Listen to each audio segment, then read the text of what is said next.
Good morning, everybody, and welcome to Environmental Coffee House. I am Sandy Shellis, as always, and I am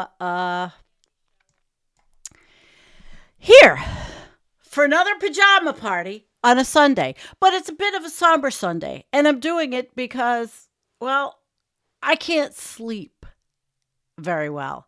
With all of that's going on in this crazy world, I'm having problems sleeping. So I got up and I thought, okay, I'll do a Sunday impromptu. I cannot commit to doing every Sunday. It's just never going to happen. So I'll say hi to those of you that are with me. Hi, Global. I saw you had some pretty good comments in there, and I doubt I'll have a moderator today because it was the last minute, so everybody should just behave themselves, which is when Kim says that, it's funny when Kim says behave yourselves.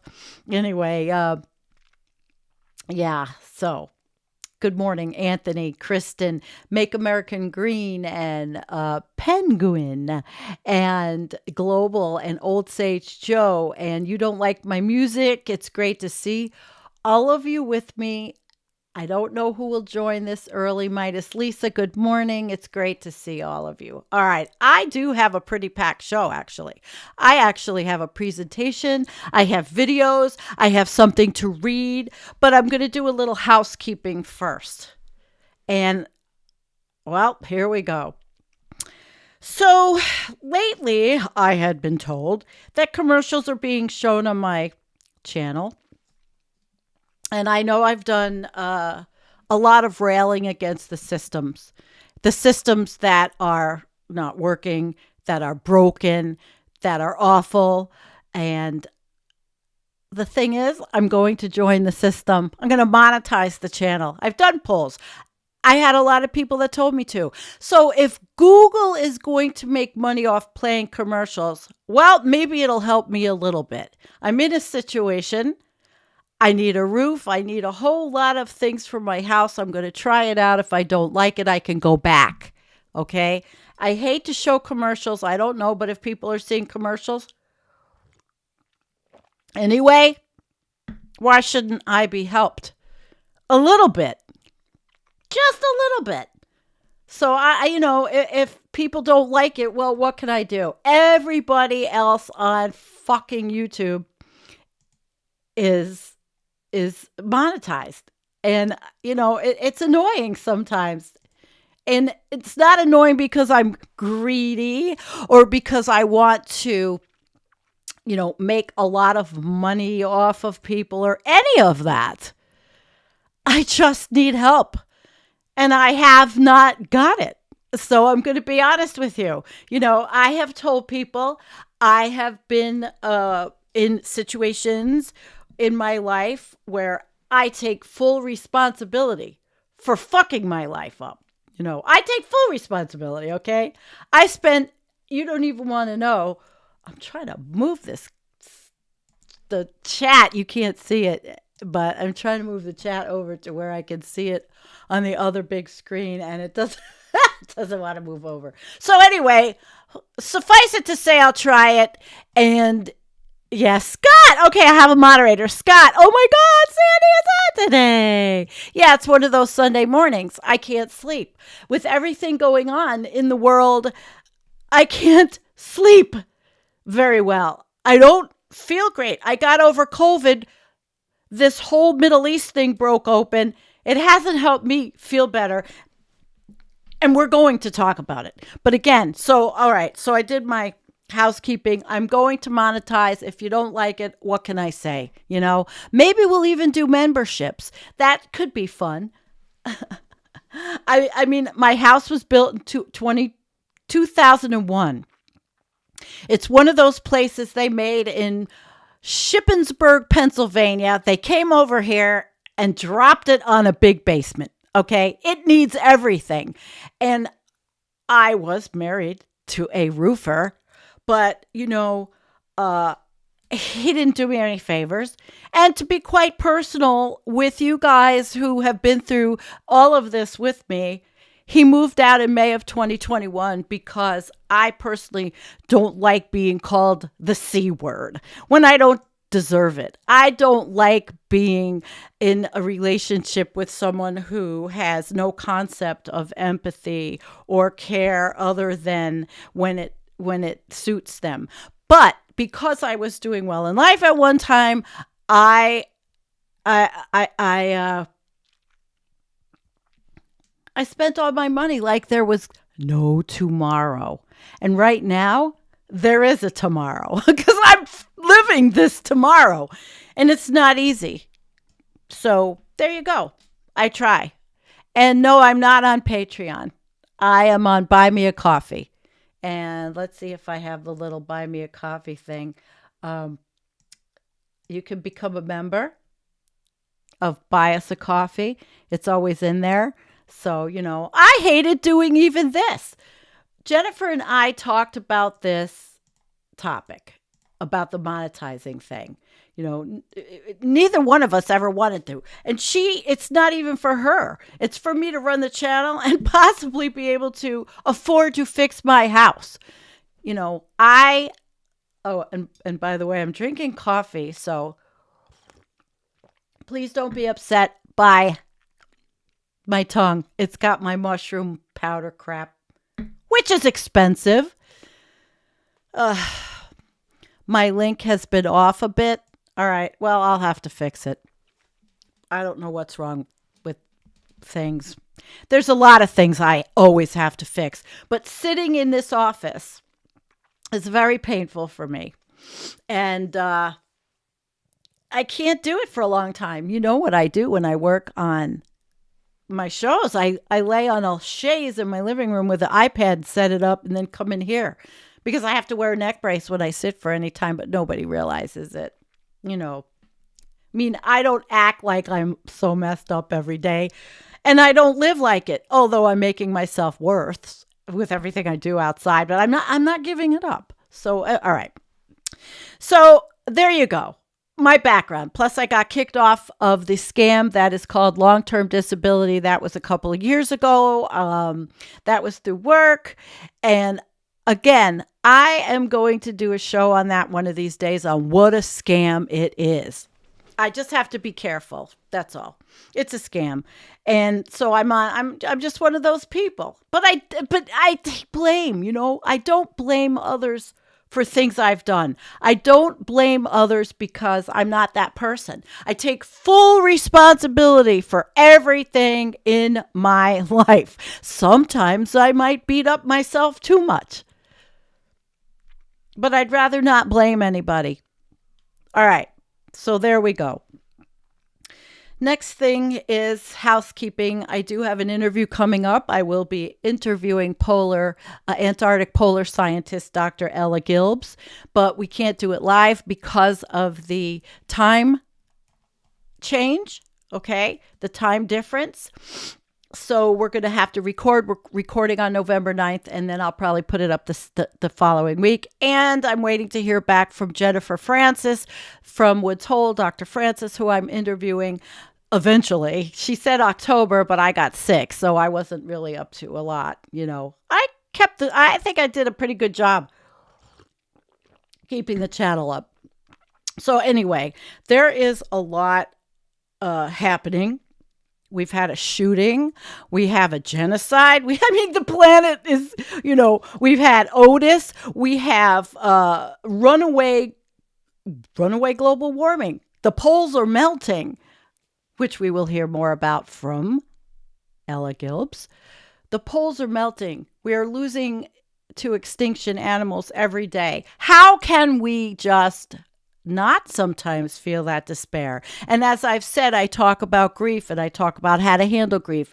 And by the way, another piece of housekeeping, next Sunday, because we are not doing a Friday night show because I have had benefit my daughter's put together for her best friend's mom, who has probably terminal cancer and can't pay her bills through no fault of her own.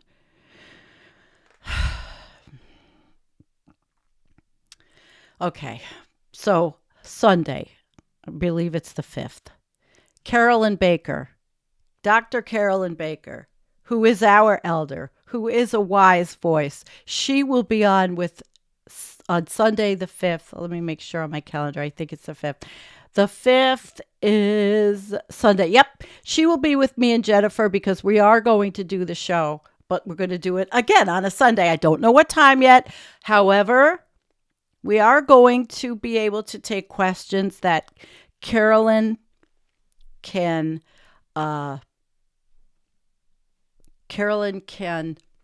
help with. So if you have things and issues and you're holding on to them, she's a psychotherapist, she's humongous in the doomosphere. She's an author. She's written so much. And why are people saying so sad for my mom? My mom is fine right now.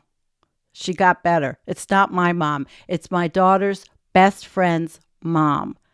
It's Linda, my friend, a friend of mine for years. When I go up to Buffalo, I sleep over at Linda's so I don't have to drive home. Not my mom. My mom is unbelievably okay. She made it through cancer treatment this summer. It's been a tough summer, but who hasn't it been for? I identify with everybody that has craziness. So it's Dawn's best friend's mama. And Linda is a really cool, giving person. She's one of those people that doesn't, it shouldn't be happening for her. But it is. All right? It is. Yes. Whoever has cancer, sweetheart. Mwah. Thank you. And yep, I am. It's raining today. Yesterday, I couldn't go outside and do too much. Lots of stuff going on here. Poppy's getting things winterized. Although the other day when I asked Poppy, it was still warm. All right, so let me get on with the show. I actually have, I think I'll start with the presentation because I set up this, it's meme day. And first we're going to talk about the world in memes. Okay? And here we go. So, but that's not the one I want to start with. All right. Some of you have seen this because I have put some of these things up on Facebook and it works for everything else. Has anyone tried unplugging the United States and plugging it back in? So, yeah. Have we? Because we sure have a lot of problems with our country. And, what our country spends its money on, where there's so many competing priorities. But I liked that one. And now we're going to move to something a little bit more that gives me joy. Why do we love our pets so much? Because they are living proof that good still exists in the world, as long as they're pets that are not neglected, abused, and everything else human beings do. And this is my newest baby. This is Siku, named after ice in Inuit. And they give us unconditional love. That's right. They give us unconditional love. And as pathetic as this might sound, I have a lot of love for these animals. And the last marriage, I don't know. I'd rather kiss my cat. All right, listen, I know that's silly. I'm not a serial marriage person, but I have been married twice. I mean, cumulatively in my life, I have been cumulatively married or in a relationship for like ever until May of 2021. So that's Siku. And that little sweetheart is giving me and all the geriatric cats in my household that I've rescued a lot of joy, except for one of them. So, yeah. Oh, I know, Poppy, I've been thinking about your baby because you had to put your babies in a crate. And I was wondering, I was going to get back with you about what was happening. So, Well, here's one I really like too. You know, there's a lot of good ones on Doomer Humor on Facebook. Spay and neuter your humans.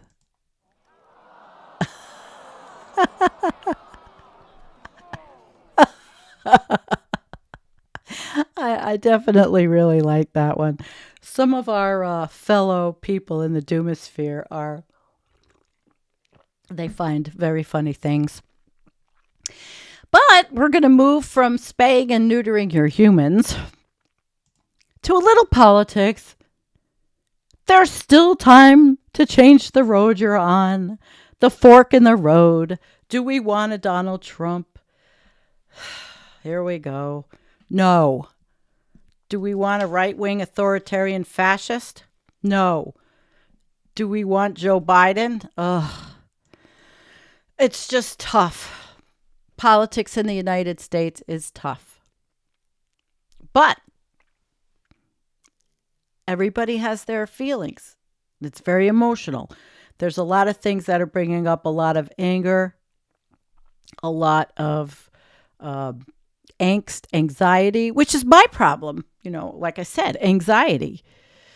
So my anxiety, okay, so I get a little revenge is beneath me, but accidents do happen. Yeah. I kind of identified with that one. Although I'm not a violent person at all. At all. No, I really am not. But this is how I feel about what we're living. Completely. And I know this was pretty much because of the speaker's race, where we now have a very conservative, anti-woman, anti-choice, who wants a religious theocracy in our government in the United States. That's pretty bad. No, I haven't forgotten. I know who's running for president as an independent. I'm there. I am there. I am there. I know. I absolutely know. And now another Democrat, I don't have the name of who it is, put themselves, but they're already, I think, a congressman or a senator, put themselves in the running because this person is saying, I wish I had the name, is saying that we can't have Joe Biden anymore because he's too old. He's done his thing, and it's time for somebody new. We'll see what happens because the Democrats are not going to let a primary happen. And I don't know if it's too late, but that is a problem. I think it's a problem. Yeah. All right. Looney, what do you say? Painting the picture very perfectly, Sandy. The speaker is from my home state. Yeah. I'm so sorry that you have to live there. So we should pass a woman's heartbeat law. If a woman has a heartbeat, you can't tell her what to do with her goddamn body. Ever. Now, what do we think of that one? I'll give that one the nice loud applause. Stop. Yeah. All right. The new speaker. I got to show it. Wait, okay. Where is that comment? The new speaker. I can't find it. I thought I let it in. The new speaker is a whack job. You know, another one. Oh, here it is. Wait. Where are you? Here it is. The new speaker's an insane, deluded pseudo-Christian. Yeah, they're not real Christians. I already gave you the show with Jared Brock. Now, that is a real Christian. He represents what Christianity is, not what it's become. Not the televangelist, give me your money, although here I am going monetized. And I'm evangelizing to you this morning. But anyway, not what it's become in the United States. The United States has perverted everything. Yeah, the Handmaid's Tale shit. There you go. I know. Hey, hi Pinkerbell. Welcome to the stream. Yeah. Hi Jimmy. Anarchy isn't a lack of laws or reason. It's a lack of faux leaders. We have, it's just, the world is crazy. Here we are, we're going to live in the shortest epoch ever, the Anthropocene, and everybody is fighting and with big boy toys. And I say big boy because I'm not sure a female would have gotten us in any of these messes. Sorry, guys, I'll say it again. And it's not our followers. We are not numbers. In heaven, we are making another Gaza for ourselves. Gaza with doctors, without blood or patients, teachers, without crowded classes, journalists reporting on the beauty of the heaven. In heaven, there is a new Gaza being created without a siege. Killed by Israel. Killed by Netanyahu's violent rhetoric and troops. Yeah. The plasticine. Yeah, we are. You're right there. Hi, Forest Dweller. I'm so glad people are joining me for this Sunday morning. When I can get my shit together, I like doing it. And it really didn't take me that long because I always have so much material. Isn't it strange how mental illness hardly massacres anyone in Canada, Australia, and the United Kingdom? That's a shout out to the newest killing in the United States in Maine, where everybody laughs at us from around the world. You know, by virtue of the fact that I have this channel with Jennifer, Jim, Nicholas, Antonio, I have friends all over the world. All over the world. And I get a perspective from all over the world. A world perspective on how we are looking, the colonial settler United States. And I have videos on this. And now we move to horrible. Oh, sweetheart, wait, I gotta stop. You can watch. Yay! This is our biologist friend, Forest Dweller from Holland, right? Please don't let me have screwed that up. I've known you for so long. A research biologist. I love him. He can get angry sometimes, but I certainly understand it. And I do understand my followers, our followers. You've been with me for so long. And for all of you new people, I love you guys for coming in. Never easy topics. Not on this channel. I warned you about the hormones and all that meat and dairy you eat. So, I mean, every meme today has a meaning. We can put every meme or cartoon, because cartoons, like the show I'm on by the letter hack, Matt Strackbine, who is a cartoon writer, you know, I'm now checking them out more. What's coming out of his ass? Well, it kind of looks like a rat's tail. Maybe he didn't digest it thoroughly enough. Oh, my God. Global temperatures are already off the charts. So we have come up with a whole new scale, say the scientists. God, smackingly bananas. And then it goes up. Pants crappingly bonkers. Buttock clenchingly nutso. And then a prolonged, silent scream. Yeah. That's what the scientists are saying. They're screaming. They're screaming. B. Bye. I want what he had. If you're leaving, I'm going to say goodbye to anybody that's got to go. I've got a lot more. Okay, so now we're going to move from the scientists to the whack jobs and the people that are in a cult in our country of the United States. Trump or death? What does that mean? Okay, death to who? Death to who? But the cultists, unfortunately, the cult has gone worldwide. the cult has gone worldwide. Look at Donald Trump in this picture. The graphic. There's Donald. And it ain't MAGA. It's MEGA. Does it look familiar? Yeah. Nationalism is alive and well. Ultra nationalism is alive and well everywhere. Everywhere. And now we move on. The way I see it, there are two options. Citizens stand together to end corporate power, or corporate greed brings the end of human civilization. Yep. See, I didn't put them in any real order, but here's the last one for this morning. And this one I did on purpose. The bad news is you've got advanced stage humans. The good news is they've just about run their course, and you should be on the mend soon.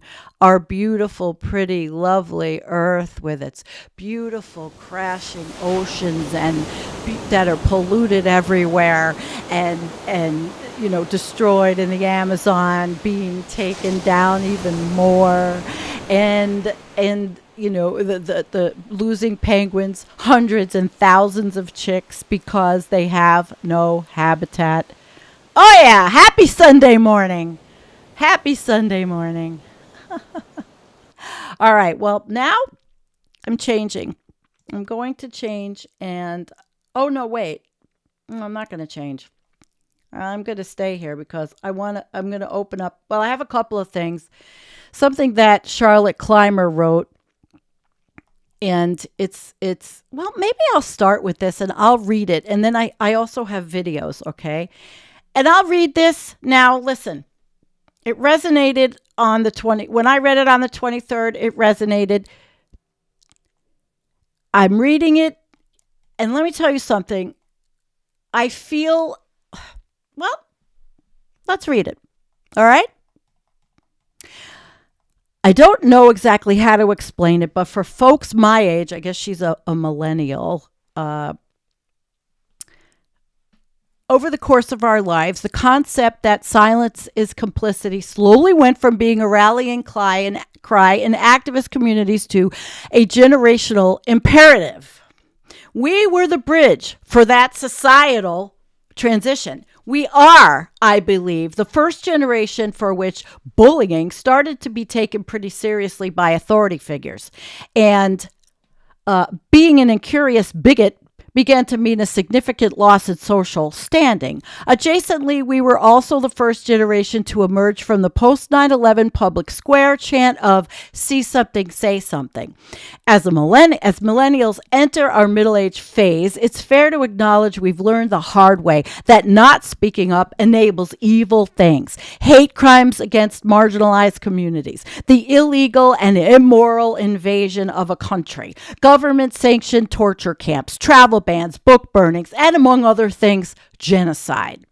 For the past 3 weeks, well, now what is it, a month? It's 3 weeks going on a month. In the midst of the murder of innocent civilians by the terrorist group Hamas, I have been astonished to witness a new wrinkle in our social fabric. It has quickly become simultaneously impossible to either speak up or be silent.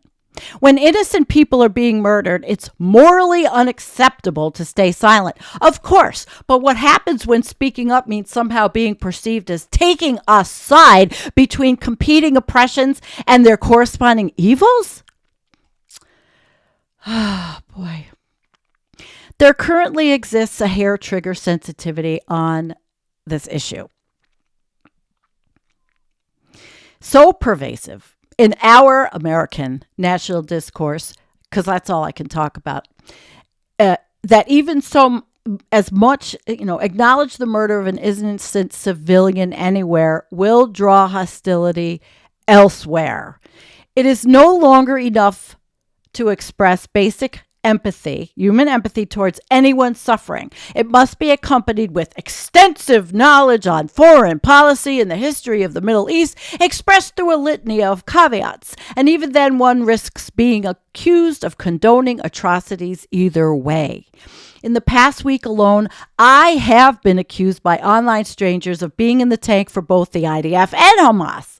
Acknowledging the brutal murder of Israeli civilians by terrorists somehow means I'm condoning genocide against Palestinian civilians. Yet calling for Palestinian liberation somehow means that I believe Israel doesn't have a right to defend itself against terrorists, much less exist. Depending on the perspective of the extremists voicing these opinions. Oh, by the way, I need a mic check.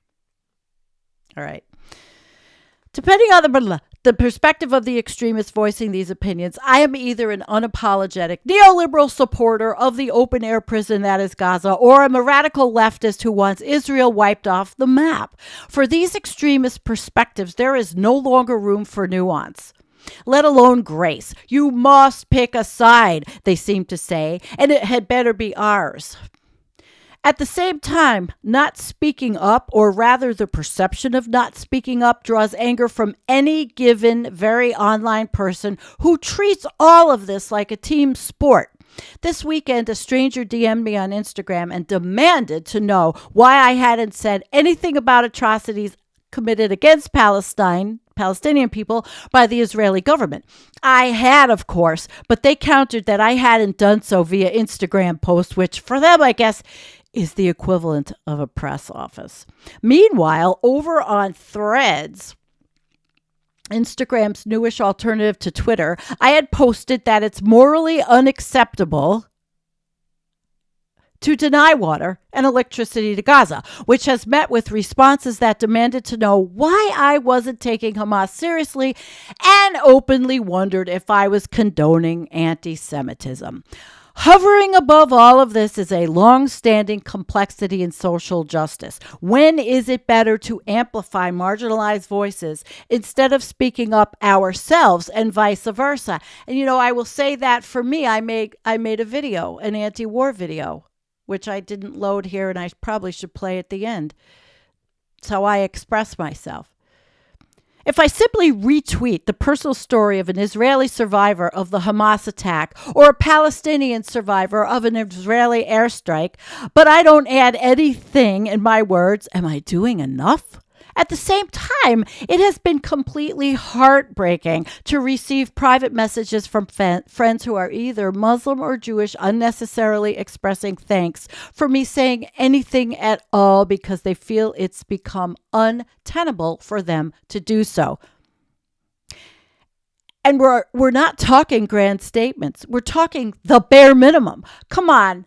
Common sense observations that have quickly become less than common. Simple truths like murdering civilians is bad, and hatred against an entire religion is wrong, and we can separate people from their actions of their government. The national conversation on this conflict has become so fraught in such a short period of time that just about any observation risks becoming the target from a certain kind of mindset that believes recognizing the basic existence of others will lead to giving up a mile of survival for an inch of humanity. I was astonished by some of the responses to President Biden's Oval Office address to the nation last week. He made it clear that Islamophobia and anti-Semitism are unacceptable, that civilians in Gaza and Israel and Ukraine have a right to safety and dignity, and that Putin and Hamas must be defeated. And yet he was somehow accused of folks on the far left and far right of not doing enough. The great horseshoe of performative nonsense reared its ugly head in response to a speech that was full of empathy, nuance, and clarity. I did listen to it. If a speech that balanced and thoughtful and humanity-focused is considered by some to be a failure, what hope do the rest of us have in the eyes of people who deem nuance to be a character flaw? If you don't know exactly what to say in this moment, or you're scared to say anything at all, I don't blame you. It's rough right now. An ill-timed, exasperated sigh is vulnerable to being accused in either direction.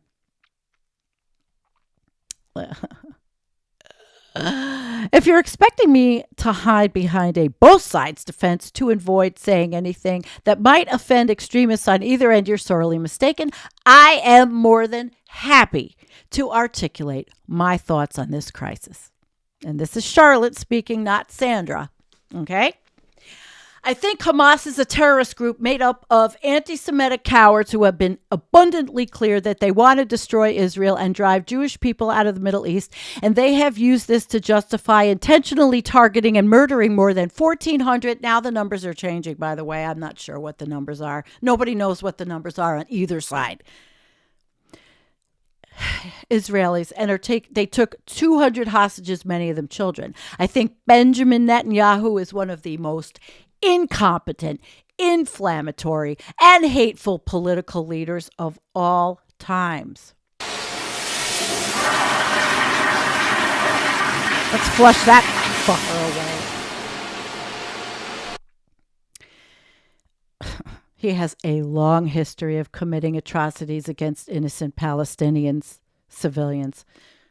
I think Hamas uses innocent Palestinian children, civilians, as shields against accountability for their atrocities. And I think the IDF consistently fails to take humanity of innocent Palestinian civilians into consideration when seeking to hold Hamas and other terrorist groups accountable. I think Hamas is no more synonymous with innocent Palestinian civilians than the current Israeli government is synonymous with innocent Israeli citizens. I strongly believe innocent civilians should never pay the price for the horrific actions of their governments anywhere. I think Israel has every right to protest oh my God. Hang on.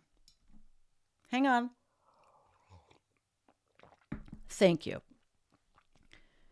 I think Israel has every right to protect itself against terrorists or any other credible national security threat. And I think the current Israeli government has taken advantage of the goodwill they received following the attack on October 7th to inflict unnecessary and cruel acts on innocent civilians in Gaza and the West Bank.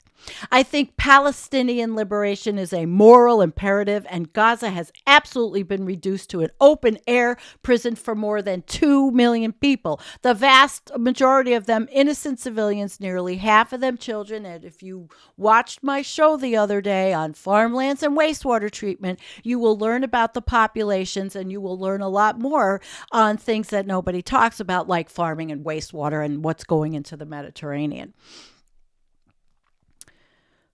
I think the vast majority of them innocent civilians. And I think any given Israeli civilian is rightly terrified of extremists who want to kill them simply for being Jewish. I think it is more than likely that Hamas intentionally beheaded babies, and I think people who are haggling online over how the charred corpse of an infant came to be decapitated have completely taken leave of their senses and need to sit down and reevaluate their sense of morality. I think Hamas used rape as a weapon of war during their attack, and it is disgusting to me that otherwise reasonable adults can't bring themselves to acknowledge this. I think the explosion at the Al-Ahi Arab Hospital last week was most likely not the result of an IDF airstrike, and yet it is inexplicable to me that this is getting more attention than the fact that the IDF has clearly committed war crimes by ordering what they know is an impossible evacuation before airstrikes.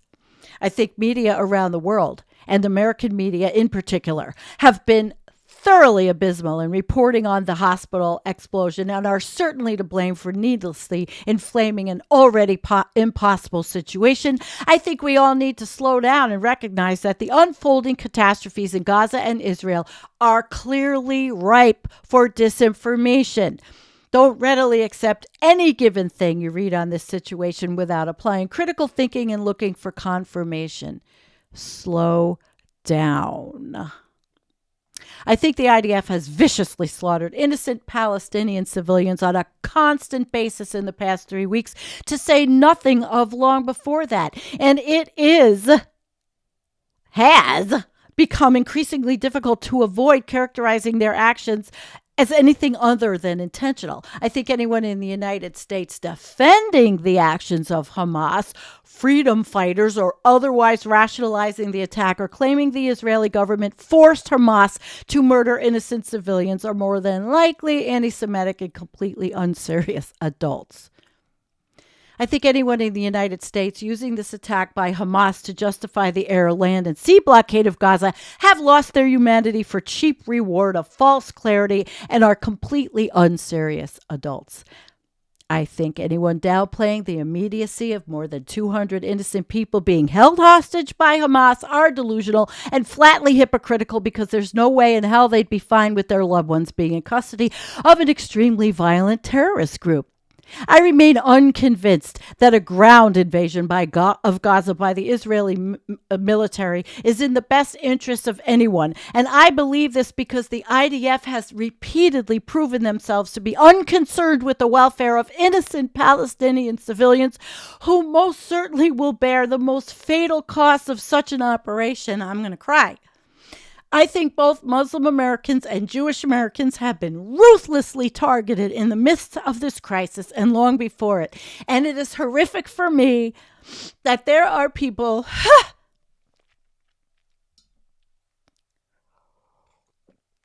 who have seemingly learned nothing from the past 2 decades of war, and their anti-Semitism and Islamophobia still go unchecked. I think that Wadia al-Fayoumi should have lived to see his 7th birthday, and his murder was the result of sarcastic terrorism, and anti-Muslim public figures in our country are ultimately to blame for it. I think shame should be brought upon anyone who claims to understand this conflict and its accelerating complexity, but offers an opinion that is totally one-sided. I think above all, the highest priority should be the protection of innocent civilians. I think everyone should be honest about their fears in the situation and be vulnerable enough with each other to admit we're all scared. To me, that's more important than any statement that could be made right now.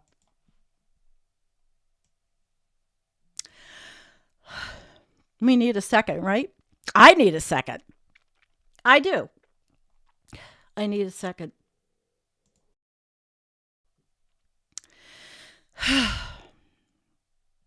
Yes, I want to look at some of your comments. Violence is a choice. Hi, Jean. Yeah, people dying that shouldn't be. We've got enough climate refugees, and people are dying from our climate crisis, and this has to happen. War and violence has always been the human way. Animals do it too. Animals do it for survival or food. And when those people in Israel called Hamas human animals, my cringe level, I can't tell you, okay, how... your shoulder, what cringe is, right? Your shoulder goes up. I guess I've been in cringe so much that I'm waking up with headaches every day. Yeah, I hear you. Right. Other people's crimes don't justify arms. That is a basic moral truism. Oh, it's tough. It is tough. I'm going to shut this for a minute. I have a video I'm going to show you now after we've done this. I've got a couple of videos. They're going to elicit emotions. I want everyone in my chat, please, in this chat, I want, you know how we are. It's a safe chat, respect. No, and if you feel certain ways, save it for when Carolyn comes on and we could talk about it. All right? Okay. I'm going to play this. Watch it, and then we'll talk about it. And then I have another one to follow up on it. It better be in here. Heard of the horrible war that's going on in the Middle East. The war that began when Hamas, a savage, barbaric terrorist organization, attacked Israel. By the way, this came from an Israeli friend, because like I said in the beginning, I have friends all over the world. This was from an Israeli's Facebook. They live there, 8 miles from Gaza Strip. Completely unprovoked and for no reason. They came into Israel and they murdered over 1,300 innocent people. Here's a couple of things that I hear from people around the world. There seems to be some confusion. I thought I'd clear it up for you. First of all, they want a state. Give them a state. Do they? Because in 1948, when Israel was established, you might not know, but the United Nations gave the Arabs a state too. It was called the Partition Plan. Israel accepted, the Arabs rejected. Why did they reject it? Because they don't want a state. How do I know? I don't know. Why don't you look at their charter? Go look at the charter of the PLO, of the Hamas. What do they want? They want dead Jews. They say it clearly. They had a state. But you know what? Forget 1948. 2005. The disengagement. You might have heard of it. Israel left Gaza. Israel evacuated 10,000 of its civilians and handed Gaza to the Palestinians on a silver platter. Here, make a state is what we told them. You know what they did? They elected Hamas and they created a terror base. So first of all, let's stop with the fake narrative of they want a state. They don't want a state. If they say it clearly, it's time we listen to them. The next thing I'm hearing is, how could you cut the electricity to Gaza? How could you cut the water? Really? You think a country should provide electricity and water to an enemy state? But furthermore, we have video evidence of the Palestinians, Hamas, using the water pipes to attack us. They're literally using the water pipes to create rockets to shoot into Israel. And we should provide them with water? Have you lost your mind? Also, where are they gonna go? Poor Palestinians, they're not all guilty, they're not all Hamas. Of course they're not. You know where they could go? To Egypt. Go look at a map. They have a border with Egypt. Why is no one asking Egypt, their Muslim brothers, to open the border for the Palestinians? You know why? Because Egypt doesn't want them. Is that my problem? That's not my problem. I don't need to take in 2 million Palestinians who are attacking me and who voted for Hamas. Not all Palestinians are terrorists, but the Palestinian people, the ones that everyone says deserves a state, they're a people, right? If they're a people, then they should be held accountable for their words and for their actions. They voted for Hamas. They need to pay the price. Disproportionate response is another thing. Israel needs to react and retaliate proportionally. Really? What's proportionally? Because let me tell you what Hamas did. They came into Israel, they murdered, raped, abducted over 1,000 people. Elderly, children, pregnant women, Holocaust survivors. Yeah, that's what they did. So proportionate response? Are you suggesting that Israel should do the same to them? I surely hope not, because that would be highly immoral. So enough with the disproportionate response. Furthermore, let me ask you a question. The Palestinian people, are they a people or are they a group of punks? Because if they're a people, like you say they are, who deserve a state, well, if they deserve a state, they should be held accountable. And if they are declaring from the river to the sea, and they want no Israel, Israel wiped off the map, then maybe we should listen to them because they're a people. Besides, these innocent Palestinians that everyone keeps talking about, the ones that danced and sang on 9/11, who hand out candies on the streets every time an innocent Jew is killed, where are they now, these innocent Palestinians? Pregnant women, Holocaust survivors. Yeah, that's what they did. So proportionate response? Are you suggesting that Israel should do the same to them? I surely hope not, because that would be highly immoral. So enough with the disproportionate response. Furthermore, let me ask you a question. The Palestinian people, are they a people or are they a group of punks? Because if they're a people, like you say they are, who deserve a state, well, if they deserve a state, they should be held accountable.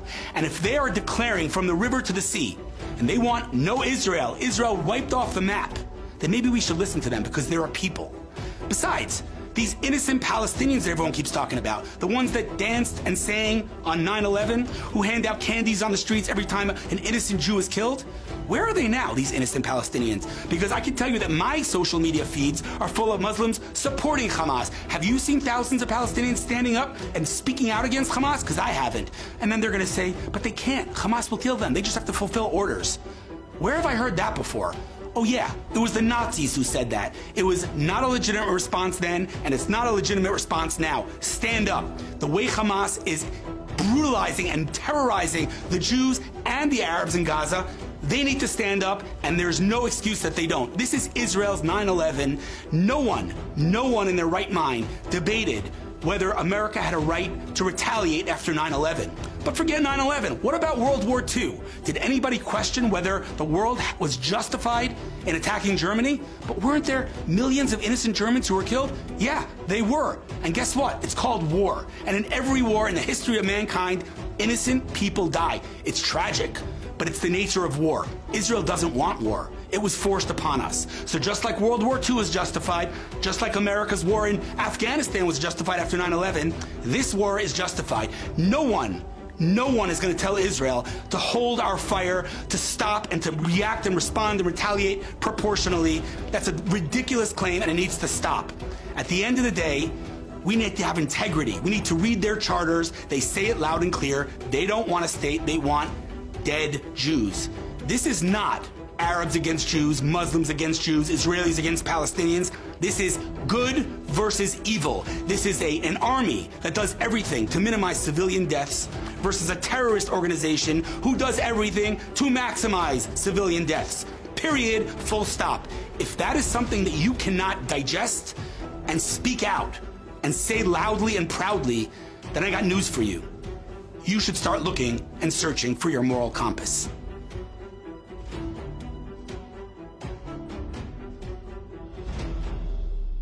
Okay, so I'll put the link. I have to find out. I'll put the link. All right, so evidently very angry, and I will tell you what that was. That was Netanyahu administration propaganda. Okay, that was completely, you know why? The person I got it from on Facebook had said to me that I should read the Times of Israel because I had said to her something about, have you read the article in Haaretz? And she said, oh no, you should not read that. They're too left wing. And I said, I am left wing. And I realized she is not that much different than the MAGA cult. The religious Orthodox are, I don't know if they're the overwhelming population in the country. I don't have statistics pulled up and all of that. But I wanted to show you that because this is what people are being told. And I don't know too many people that are as vicious and angry in my personal life other than what I see on social media and comment sections, because obviously I see nobody. I live in the middle of nowhere. Okay. Yes. Jean said, that's right. And I have another video. Okay. I have another video. You're with me today. What the heck? There are 30 million Christian Zionists in the U.S. and only about 6 million Jewish people. I've read that. I don't know if, I think the statistic. I don't know the statistic. Well, let me see if I have this one video. Now, I have. Oh, wait. I don't think I do. Shit.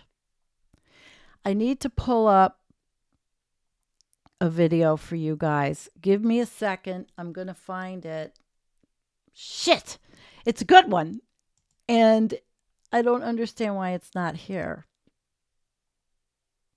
All right. I'm going to put another one up while you guys are chatting, because this is a good one too. All right. So hang on. And then I'll look for the one I want to show you eventually. It was a little religious-y. Maybe that's why I didn't put it up. Let's make this one is thing kind of clear. old. Israel has a right to exist I bet and a lot to of defend people itself. saw this. That is an indisputable I got to find fact. the one I really want. But so do Palestinians, and that's a fact that's often ignored.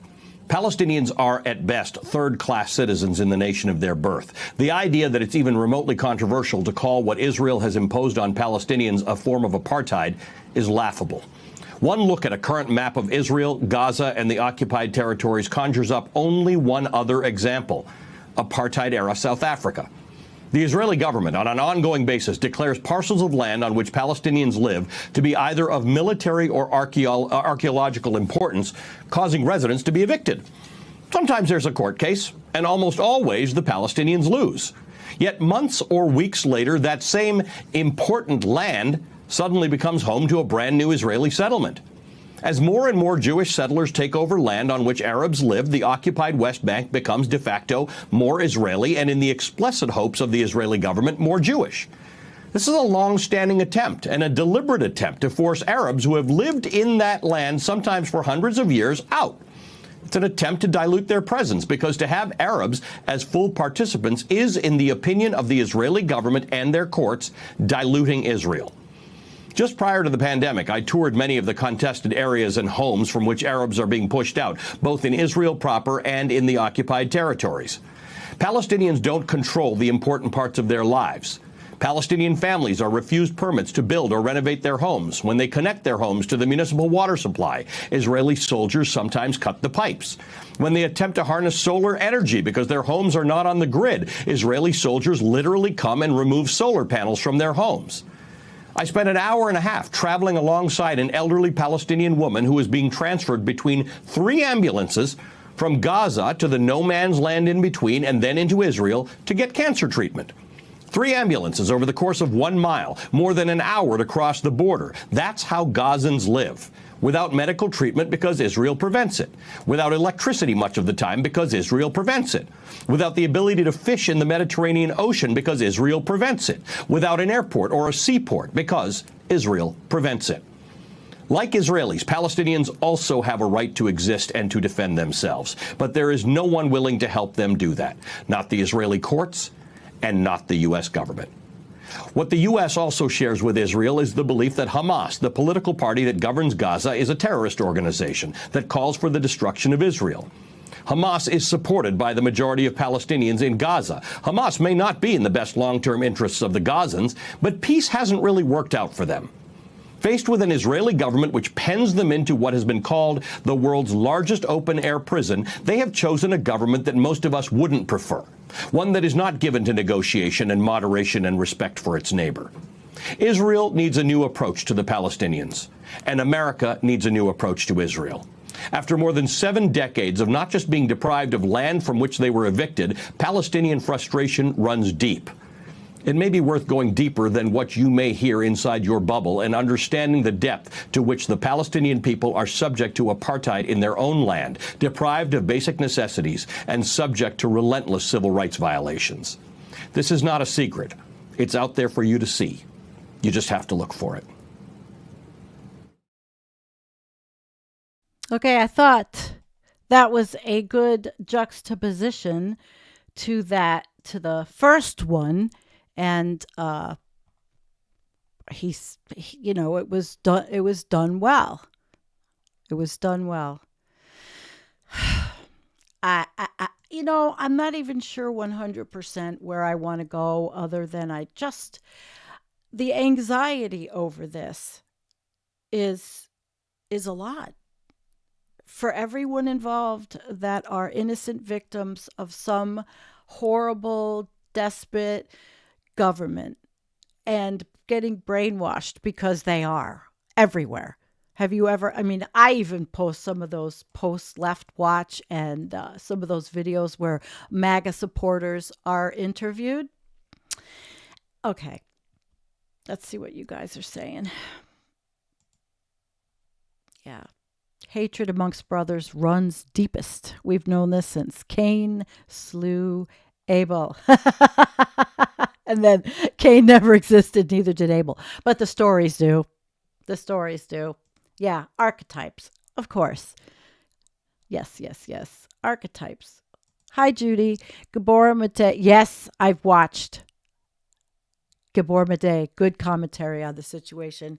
I've watched several of them. Unfortunately, I cannot find the really good video. I've been on an hour. I didn't mail it out. I kind of didn't send it to, I don't know. I just set it up. Yes. One person who is teaching a lot about the history of what is happening is a Jewish non-Zionist man named Norman Finkelstein. I've seen him now. He's online. Excellent material on YouTube, and he has books as well. So we can learn. But, we can learn without being hateful. I mean, the dude that I showed was completely, to me, that's inciting Israelis to want to have all that hate. All of that hate. Yes, what happened was horrible. Bombing kids at a concert is horrible. Killing, it all happened. I'm not going to sit here and say it didn't happen. It happened. Now, I dispute the numbers on both sides because at first Israel said 1,400. There's videos saying 1,000.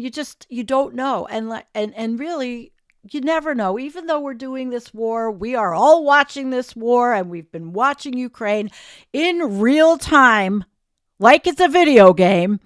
We won't know the true cost for a while. We are seeing the true cost. We are feeling the true cost.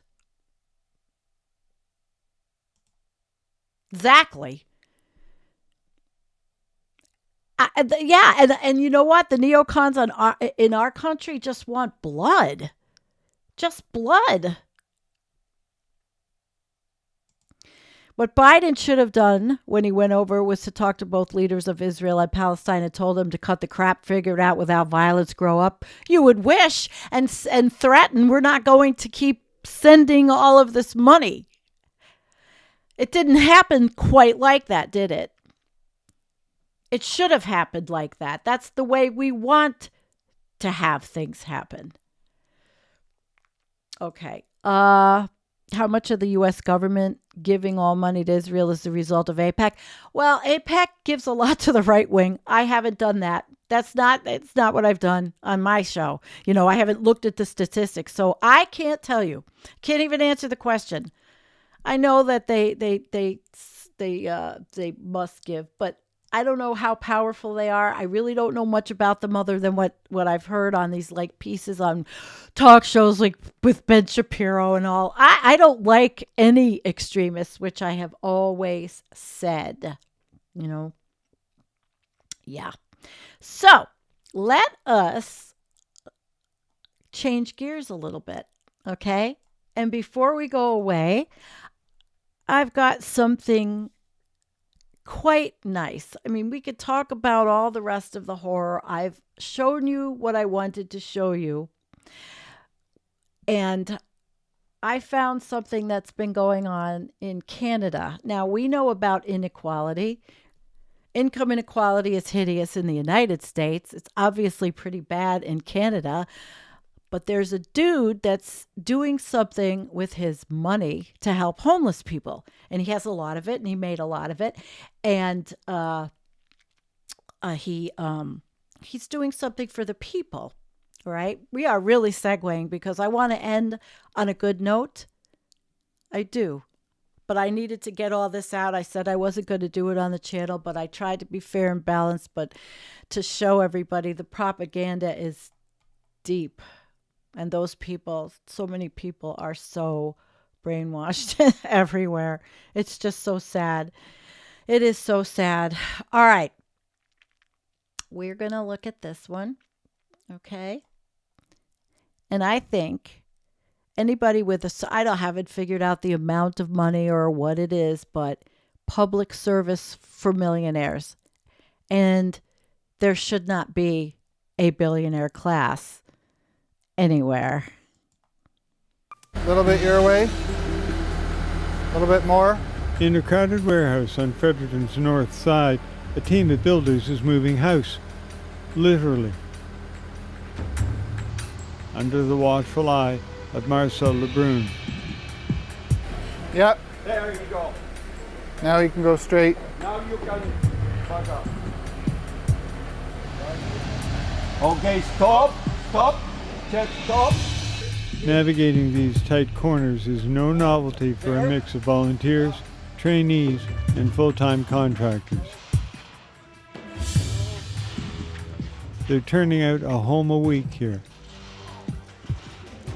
There's 2 or 3 different designs. They're all fairly small, tiny homes, but they have everything in them. full kitchen, full bathroom, dining, living area kind of thing. A software engineer by training, LeBrun is also a multimillionaire. Having sold his social media monitoring company to a U.S. computing giant, LeBrun now pours his time and money into a project to house the homeless. Hey, come on down, Gary. Not just house them, but provide the tools they need to lead productive lives. But really, I see myself as a community builder. And really, what we're doing here isn't just building a little community, but we're building community in our city. Like, how do we help our city be better? Fredericton, and all of New Brunswick for that matter, can use the help. In the past year, more than 1,800 people in the province have found themselves homeless for at least a day. More than 600 are chronically homeless. At the core of LeBrun's strategy is a community of tiny homes on a strip of unused land sandwiched between a mall and a local First Nation. There are plans for 99 such homes. 74 have been built and occupied so far.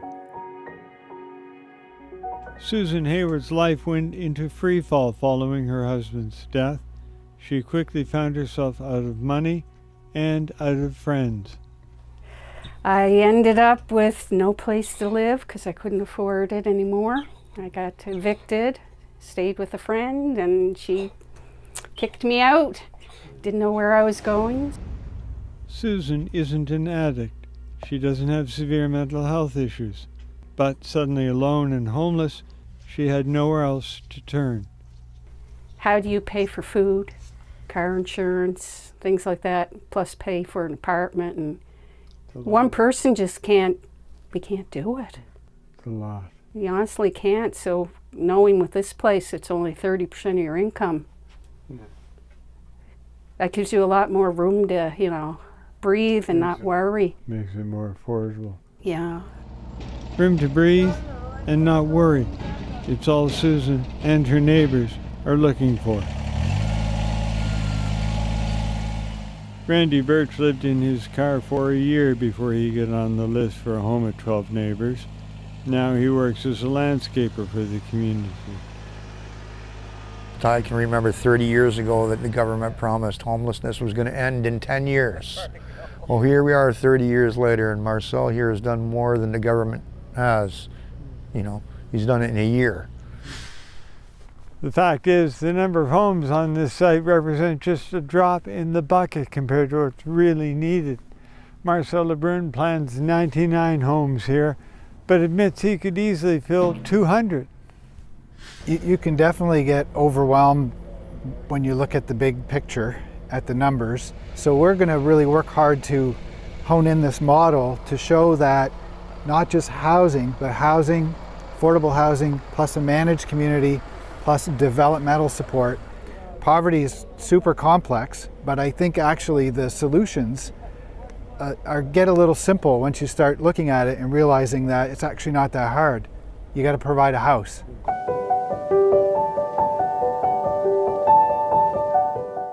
This concept isn't without its concerns. Drug addiction, the sex trade, and interlopers who don't respect boundaries aren't easily left behind. The community employs state-of-the-art security, and it limits access to protect residents from the worst of life on the streets. We have gates that close at night just so that our community members can come and go. They have cards if they have a car, or if they have a guest, they can register them. But if someone is unregistered, they can't just drive in.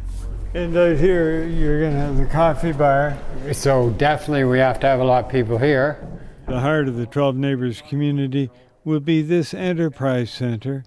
There's space here to build more tiny homes for other sites, to open a coffee shop, a teaching kitchen, and even a silk screening business, where Samantha Seymour is learning a trade. First there's housing, but then there's a community, right? So I have a community of friends who some I call family, right? I have a job because of 12 Neighbors, right? And there's other opportunities, right? So I got counseling when I first moved to 12 Neighbors. Like, a counselor came to my house, so there's that. But it's just it's a sense of belonging.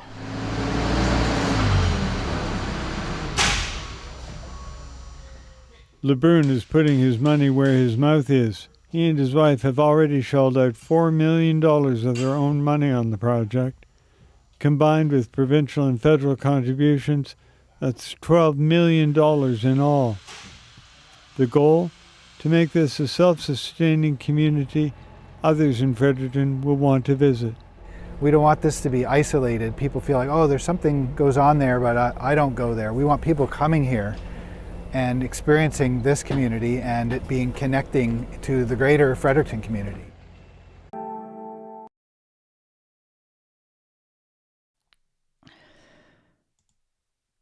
Where's my camera? Uh-oh. Huh. Okay. Can you hear me? All right. So we end on an up note. And I know there was a lot in there on your commentary. So let's look and see what you said over this one. The ho-hum rich guy tagline, quote, more than the government can do, unquote. More efficient than the government after rich guys hobbled the government. Yeah. Mm-hmm. Good one. Good one. Good one. All right, let's see. And the second something goes wrong with this, the city will find a way to shut it down and the homeless will be right back to square one. Good for them. At least he's trying to help. Okay. All right. Now, Judy, when I saw this, I thought the same thing as I was watching it. Boxes and I think septic and garbage. I'm old, LOL. Well, I thought the same thing, and I was wondering if it was septic and garbage going out, or are they all encompassed, and do they have like compost toilets would really be cool. And then a truck could come by, that electric truck could come by, pick it all up, and take it to a compost station where it turns into soil. You know, things like that. People are thinking about all these things all the time. But of course, I don't know. It didn't go that far. And another one I had flagged. I'm trying to listen to all sides. What I see as a conflict resolution professional is that people justify extreme actions when they feel unsafe, threatened, insecure, until safety can be assured. And I don't know what happened to the rest of it. But a lot of us feel that way. You know, so many. I think the whole world is starting, especially if what did the United States shoot back at Syria? And now we are looking at that too. It's overdue, overkill. I mean, yesterday I felt like I was overdosed on social media. Let's see. What's going on? Don't fight in the chat. Don't fight in the chat. Look at the bigger picture. Who's controlling the narrative? Do you think it's a group of sexually oppressed mothers? I don't know what you were talking about there. So, bloody municipalities want big homes for tax revenue. Yeah. Absolutely. Oh, wait. Where? Okay, wait. Guys, don't be arguing. You know, if it would happen, I don't know if you watch, I forget the guy that takes everybody from Skid Row and interviews them. You know, why can't California get this together? Because there's no property, because a normal person, it has to live in California. If you go out there, like my daughter learned, that it's going to cost you half your salary or more to live in a postage stamp with 8 roommates. Yeah, soft white underbelly, exactly. And I think Judy had pointed out, well, there used to be boarding houses and rooming houses. Well, there still are, but maybe a little dignity for people down on their luck. And looking at all the there's so many reasons why some people choose to live that way. Yeah, it's a tough world. Well, Patty, hello, Patty. We need some change management for integration. We need a lot of change management. Yeah, change management. I'm glad I came on this morning. I am glad. Yep. Yes. And did you know the smile muscles are actually attached to being happier in your brain? And the more you smile, the happier you are. And even if you feel shitty, if you force yourself to smile. All right. Well, we've been an hour and we've been a long morning. I have to get ready and go outside. Well, yeah. Well, I think no, actually in New York City, when New York City and LA, they were like boarding houses, but females lived in them too when they came out for acting gigs and all that, the two theater cities. Yeah, we can't afford dignity anymore. Isn't that a shame? Isn't that a shame? Hi, Wireless Mike. Yep. It's great to see you all. I want to thank you for coming. Hi, Nina. Hello, Nina. Good morning, beautiful Nina. How are you? And Looney Tunes, I'm glad you were here. And I didn't even figure out what I was going to play at the end. What do we want to hear as the outro music? Do we want to hear some let's see. Rock and roll? Yeah. Yeah. Maybe we'll play some rock and roll. All right, you guys. Have a good day. Thanks for coming. I hope you felt something, learned something, thought about something. I'm not here to change anybody. I am here just to bring it out and educate it as I see it. Just know, love is a good thing. Friends are good. Caring. We all care for each other here. All right, babies. Love you. See you Tuesday night.